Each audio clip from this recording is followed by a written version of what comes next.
नमस्कार दोस्तों, मैं सुनील कुमार श्रीवास्तव। किसी ने बहुत खूब कहा है, success is a few simple disciplines practised every day, while failure is simply a few errors in judgment repeated every day। दोस्तों, आज की कहानी मार्जिनल गेन्स पर आधारित है। हम में से सभी अपनी लाइफ में कुछ न कुछ बनना चाहते हैं, कुछ न कुछ पाना चाहते हैं। इसके लिए हम प्रयत्न भी करते हैं, कुछ लगातार प्रयत्न करते हैं और अपने उस मुकाम को हासिल कर लेते हैं। बट हम में से ज़्यादातर बीच में हार मान जाते हैं और छोड़ देते हैं। हालांकि सभी पूरी लाइफ में एक हीरो बनना चाहते हैं, लेकिन शायद ऐसा हो नहीं पाता। इसीलिए जब भी हम कोई मूवी देखते हैं या कोई स्टोरी पढ़ते हैं तो हमेशा ही हमें हीरो एडमायर करता है। We always appreciate hero. हमारे अंदर की जो एक भावना होती है वो उससे जुड़ती है, क्योंकि जो काम हम नहीं कर पाए हम अपने आप को उस हीरो में देखते हैं, जो कि एंड में सब कुछ सही कर देता है, सब कुछ अच्छा कर देता है। और मूवी जो है वो एक हैप्पी एंड पर खत्म होती है। आपने बहुत सी बॉलीवुड और हॉलीवुड मूवीज़ देखी होगी, जब कोई टीम बहुत ही बुरा परफॉर्म कर रही होती है, कुछ भी अच्छा नहीं हो रहा होता है, वो जो भी मैच खेलते हैं वो सारे हार जाते हैं, कोई टीम में बॉन्डिंग नहीं होती, आपस में एक दूसरे से जेलस की भावना होती है। कहने का तात्पर्य है कि हर चीज़ खराब हो रही होती है। ऐसे में एक शख्स, जिसे आप हीरो भी कह सकते हैं, उस टीम को ज्वाइन करता है। उस टीम के जो खामियां हैं या जो वीकनेस है उसको आइडेंटिफाई करता है, उस पर वर्क करता है, टीम को एकजुट करता है और उस टीम को जो कि लगातार हार रही होती है उसको एक जीत के मुकाम पर ले आता। Sometimes back I watched a movie Chak De India, जिसमें एक coach Indian women hockey team को ज्वाइन करता है, जो कि एक बुरे दौर से गुजर रही होती है, और वो उसे पूरा ट्रांसफॉर्म करता है और उसे उस शिखर तक ले जाता है। आज की स्टोरी भी बहुत कुछ ऐसे ही है। ये एक रियल स्टोरी है, एक ये नेशनल साइकिलिंग टीम पे बेस्ड है, जिसे उस बंदे ने पूरी तरह से ट्रांसफॉर्म किया और एक लूज़र टीम से एक विनर टीम में कन्वर्ट। इस पूरी स्टोरी से हमें काफ़ी कुछ सीखने को मिलता है, और सबसे बड़ी जो सीख मिलती ये है कि जो भी काम आप करो उसको रेगुलर करो, कंटिन्यूअस करो, और हमेशा ये देखो कि पिछली बार जो आपने किया है उसमें थोड़ा कैसे इंप्रूव कर सकते। So today's topic is magic of 1% improvement. आपको ये नंबर 1% बहुत ही कम लग रहा होगा, लेकिन बिलीव मी, अगर आप थोड़ा डिफरेंट सोचें, think out of the box, और जब इस 1% इम्प्रूवमेंट को अगर आप रोज करें तो इसका जो कंपाउंड इम्पैक्ट होगा वो ह्यूज होगा। आपका कितना बड़ा भी गोल हो, कितनी बड़ी भी जर्नी हो, आपको पहला स्टेप तो लेना ही होगा, और वो एक एक स्टेप करते करते करते करते आप अपने मुकाम पर पहुंच जाते हैं। आपने रात में कभी जर्नी की होगी, आपने कार से या बस से किसी से जर्नी किया होगा, और आपको काफ़ी दूर 100 माइल्स 200 माइल्स जाना होगा, तो आपको क्या लगता है कि जिस वाहन से या जिस कार से आप चल रहे हैं वो इतनी रोशनी देता है कि वो 100 किलोमीटर या 100 माइल्स तक उसकी रोशनी जाती है? नहीं, वो एक थोड़े दूर पे जाता है, वो कवर होता है, फिर रोशनी आगे बढ़ती जाती है, और वो लगातार हर थोड़े थोड़े रोशनी जो है हर थोड़े इलाके को रोशन करती है। ड्राइवर देख पाता है और धीरे धीरे वो अपने मुकाम पर बढ़ता है। चलिए आज की कहानी स्टार्ट करते हैं। It is based on magical 1% improvement every time, every walk of the life। मैंने कुछ समय पहले ही ये टॉपिक पढ़ा था। उस टॉपिक पे जब रिसर्च किया तो मुझे ये कहानी पता लगी। ये सारी इन्फॉर्मेशन जो मैं इस पे कलेक्ट किया हूँ, ये सारी इन्फॉर्मेशन इंटरनेट पर अवेलेबल है। मैं उस इंटरनेट से कलेक्ट किए हुए स्टोरी को एक रूप देकर आपको प्रस्तुत कर रहा हूँ। जैसा मैंने कहा, ये एक कहानी नेशनल साइकिलिंग टीम की है, जिसकी पिछले 100 साल की लेगेसी पे कुछ भी ऐसा नहीं है, या 110 साल के लेगेसी में ऐसा कुछ नहीं है जो किसी को शेयर कर सके या किसी टीम को मोटिवेट कर सके। 100 साल के ओलंपिक के हिस्ट्री में उन्होंने केवल एक बार एक गोल्ड मेडल जीता हुआ था। कुछ भी ऐसा नहीं जो कि वो दुनिया को दिखा सके। और साइकिल का जिसे बाइबल कहते हैं, टूर डी फ्रांस, वो तो उनसे कोसों दूर था। उस टीम का मोरल पूरी तरह से डाउन और पूरी तरह से टूटा हुआ था। ऐसी जब भी टीम होती है उसमें बहुत सारे कंट्रोवर्सीज होती हैं जो कि कॉमन है। कभी ड्रग में इशू, कभी आपस में फाइट, कभी जेंडर डिस्पैरिटी। परफॉर्मेंस को छोड़ के उस टीम में सारी प्रॉब्लम्स थी। हालात ये थे कि एक बड़ी बाइक मैन्युफैक्चरिंग कंपनी ने उन्हें बाइक सेल करने से मना कर दिया। उनको लगा कि अगर ये टीम हमारी बाइक को खरीदेगी, हमारी साइकिल को खरीदेगी, तो जो प्रोफेशनल्स हैं वो हमें खरीदना बंद कर देंगे, वो हमारी बाइक या हमारी साइकिल खरीदना बंद कर देंगे, उनके सेल्स को हर्ट कर सकते हैं। हर कहानी का एक पार्ट होता है और एक दूसरा हिस्सा होता है। लाइफ कभी भी स्ट्रेट नहीं चलती, कभी अप कभी डाउन। इस पूरी टीम ने बहुत ही डाउन देखा था, अब शायद उनके अप आने का टाइम आ रहा था। So it is a story of transformation of a cycling team using 1% improvement in their performance and achieved wonderful success.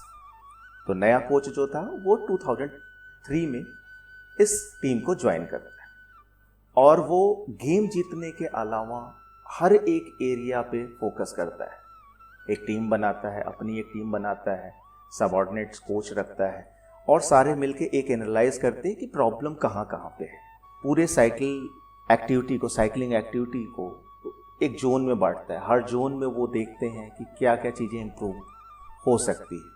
जिसमें भी लगता होगा कि नहीं ये तो किसी काम का नहीं है, ये तो बहुत छोटी चीज़ है, हर वो छोटी बड़ी चीज़ पे फोकस किया, उसको नोट डाउन किया और उसमें एडजस्टमेंट करने की कोशिश की। So he started making small adjustment in all the possible areas, like redesigned the bike seats to make them more comfortable, tyres को ग्रिप प्रॉपर देने के लिए उसमें अल्कोहल को रब किया, यहाँ तक कि जो टीम मेंबर्स थे इलेक्ट्रिकल हीटेड ओवरशॉट्स दिया ताकि उनके जो मसल्स के टेम्परेचर है वो एक सी बनी रहे during the ride. Biofeedback sensor लगे ताकि ये पता लग सके कि हर एक टीम मेंबर किस एक्सरसाइज पे कैसा बिहेव करता है, उसका क्या रिस्पॉन्स है। बहुत तरीके के उन्होंने फैब्रिक्स यूज़ किए। विंड टनल में उसको चेक किया कि जो एरोडायनेमिक्स के हिसाब से कौन सा फैब्रिक्स बेहतर है, इंडोर के लिए कैसा सूट होना चाहिए, आउटडोर के लिए कैसा सूट होना चाहिए, हर कितनी लाइटर होनी चाहिए, हार्डर होनी चाहिए, हर एक एरिया को उन्होंने चेक किया। इन सारे प्रयत्न के बाद अगले 5 साल बाद ये टीम साइकिलिंग ट्रैक पे डोमिनेट कर रही थी। First major event was 2008 Olympic games in Beijing, जहां पे इन्होंने 60% of the total gold medal they won. 8 gold medals इन्होंने जीता, नंबर 1 थे। सेकंड नंबर की जो टीम थी वो फ्रांस की थी जिसने 2 गोल्ड जीते थे। ठीक 4 साल के बाद अगला ओलंपिक लंदन में था और यहाँ पर इस टीम ने अपना बार जो है और भी हाई कर दिया। 9 Olympic records and 7 world records इन्होंने बनाए। सेम ईयर इनके एक team member Bradley विगिंस, he became the first cyclist जिसने टूर दी फ्रांस जीता। नेक्स्ट ईयर इन्हीं के टीममेट क्रिस फ्रूम, उन्होंने रेस जीती। 2012, 2013, 2015, 16, 17 नेक्स्ट 6 ईयर्स में 5 बार टूर डी फ्रांस इन्होंने ही जीता। So during the 10-year span from 2007 to 2017 the national cycling team won 178 world championship and 66 Olympic और para Olympic gold medals and captured 5 Tour de France victories. पूरे cycling history में ये most successful run बताया गया। जानते हैं ये cycling team कौन थी? That is the British cyclist team और उनके इस ग्रेट कोच का नाम है सर डेविड जॉन ब्रेल्सफोर्ड, जिन्होंने एक लूजिंग टीम को एक विनर टीम में 5 साल के अंदर में विनर टीम बना दी। और सर डेव जो है वो भी खुद से एक प्रोफेशनल साइकिलर रहे हैं। उन्होंने MBA डिग्री उनके पास भी है और उनको एक बहुत ही उनका फेवरेट सब्जेक्ट था थियोरी ऑफ मार्जिनल गेन्स, जिसको उन्होंने साइकिलिंग में भी यूज़ किया। उन्होंने एक गैम्बल खेला, टीम की पूरी एक्टिविटीज़ को उन्होंने ब्रेक डाउन किया और उसमें हर एक एरिया को आइडेंटिफाई किया और हर एक एरिया में केवल 1% इंप्रूवमेंट किया, and that would achieve a significant aggregated increase in performance. Sir Dave was fascinated with kaizen theory या और जो प्रोसेस इंप्रूवमेंट, वो सारा उन्होंने यूज़ किया और उनकी केवल एक फिलॉसफी थी, कंटिन्यूअस इंप्रूवमेंट। उन्होंने छोटी छोटी चीज़ों पे फोकस किया। उन्होंने सर्जन हायर किया ताकि ये बता सके टीम मेंबर्स को कि कैसे हैंड वॉश करते, क्योंकि स्नेज, कोल्ड और इनसे बहुत जल्दी बीमार पड़ते थे। इसको करने से 60% प्रॉब्लम सॉल्व हुई। जो कोल्ड होता था टीम मेंबर्स को, वो 60% रिड्यूस हो गया। मेजर इवेंट्स पे क्लियर इंस्ट्रक्शंस था, नो हैंडसेट। खाने पे पूरा फोकस था, प्रिसाइज फूड। और यहाँ तक कि ये जब भी कभी बड़े इवेंट्स में जाते थे, अपना मैट्रेसेस या पिलोज लेके जाते थे ताकि सेम पोस्चर पे वो पूरी रात प्रॉपर सो सके, ताकि वो नेक्स्ट डे अपना बेस्ट परफॉर्मेंस दे सके। और simple strategy, if you break down every little aspect of cycling and improve each by 1%, the final result would be significantly different. Massage के लिए डिफरेंट जेल्स यूज किए, बेस्ट मसल रिकवरी के लिए gel use किया उन्होंने। जैसा मैंने कहा, हैंड वॉश करने के लिए सर्जन्स उन्होंने लगाए। पिलोज, मैट्रेसेस पे फोकस किया ताकि ऑप्टिमल स्लिप मिल सके उनको। ऐसे शेफ लाए ताकि डाइट कंट्रोल हो सके, या ऐसे डाइट हो सके दे सकें जिससे कि टीम से ऑप्टिमल परफॉर्मेंस लिया जा सके। दोस्तों, ये सिंपल 1% थियोरी जो है, 1% मार्जिनल इम्प्रूवमेंट जो है, हम अपने लाइफ में भी यूज कर सकते हैं। और इस 1% कंटिन्यूअस से आप सोचो कि अगर आप 1 साल करते हो तो वो आप कितना इंप्रूव कर सकते हो।